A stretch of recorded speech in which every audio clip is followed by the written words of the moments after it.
Ditreskrimsus Polda Aceh mencatat kerugian negara akibat kasus korupsi pengadaan Westafel mencapai 7,2 miliar rupiah. Pihak kepolisian pun akan segera menggelar perkara dan menetapkan tersangka atas kasus ini. Direktur Reserse Kriminal Khusus Polda Aceh Kombes Pol Winardi mengatakan bahwa Polda Aceh telah menerima hasil audit yang telah dilakukan oleh Badan Pengawasan Keuangan dan Pembangunan BPKP Aceh terkait dengan korupsi pengadaan Westafel.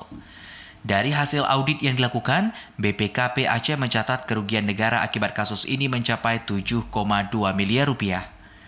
Kerugian negara yang ditimbulkan dari kasus ini merupakan hasil hitungan dari kekurangan volume dan mutu dari 390 paket kegiatan pengadaan langsung pembuatan tempat cuci tangan dan sanitasi atau Westafel pada SMA, SMK, dan SLB yang ada di seluruh Aceh. Nilai kontrak dari keseluruhan pekerjaan ini sebesar 43,7 miliar yang bersumber dari dana APBA Refocusing COVID-19 yang dianggarkan di Dinas Pendidikan Aceh tahun 2020. Setelah menerima hasil audit terkait dengan kerugian negara dari BPKP ini, dalam waktu dekat, Ditreskrimsus Polda Aceh akan segera melakukan langkah analisa dan gelar perkara untuk penetapan tersangka.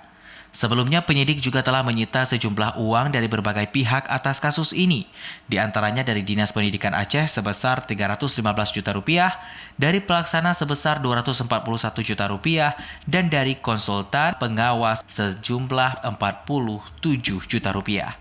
Tim Liputan TVRI melaporkan.